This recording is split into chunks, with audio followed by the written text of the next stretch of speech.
اعوذ باللہ من الشیطان الرجیم بسم اللہ الرحمن الرحیم۔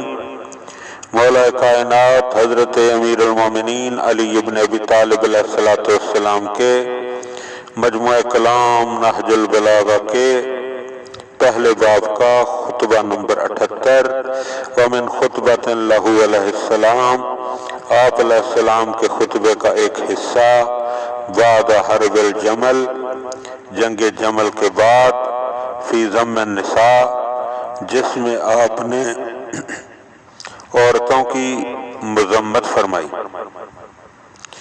معاشر الناس ان النساء نواقص الایمان نواقص الحظوظ نواقص العقول، اے لوگو، عورتیں ایمان میں ناقص، حصوں میں ناقص اور عقل میں ناقص ہوتی ہیں۔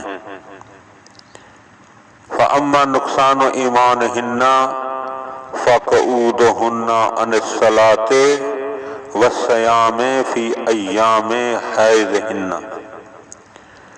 اور نقص ایمان کا ثبوت یہ ہے کہ ایام کے دور میں نماز اور روزہ انہیں چھوڑنا پڑتا ہے۔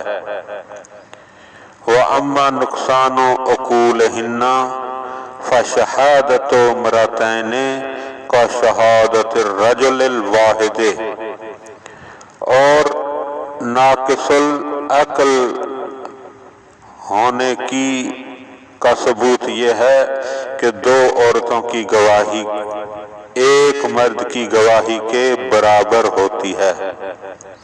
وَأَمَّا نُقْصَانُ حُظُوظِهِنَّ مَوَارِيثُهُنَّ عَلَى الْأَنْصَافِ مِنْ مَوَارِيثِ الرِّجَالِ،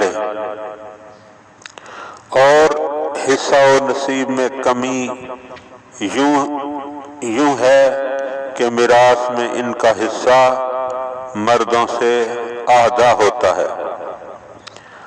فَاتَّقُوا شِرَارَ النِّسَاء، بری عورتوں سے دور رہو۔ وَكُونُوا مِنْ خَيَارِهِنَّ عَلَى الْحَذْرِ وَلَا تُطِيعُوهُنَّ فِي الْمَعْرُوفِ حَتَّى لَا يَطْمَعْنَ فِي الْمُنْكَرِ، اور اچھی عورتوں سے بھی چوکنا رہا کرو، تم ان کی اچھی باتیں بھی نہ مانو تاکہ آگے بڑھ کر وہ بری باتوں کے منوانے پر نہ اتر آئیں۔ اور یہ ذہن میں رہے کہ اس طرح کے جملات مولا علی علیہ السلام نے جنگ بدر کے بعد فرمائے ہیں، ورنہ کائنات کے رسول نے اور قرآن پاک نے خواتین کے حوالے سے بہت ساری فضیلتیں بھی بیان فرمائی ہیں۔ اللہم صلی علی محمد و آل محمد۔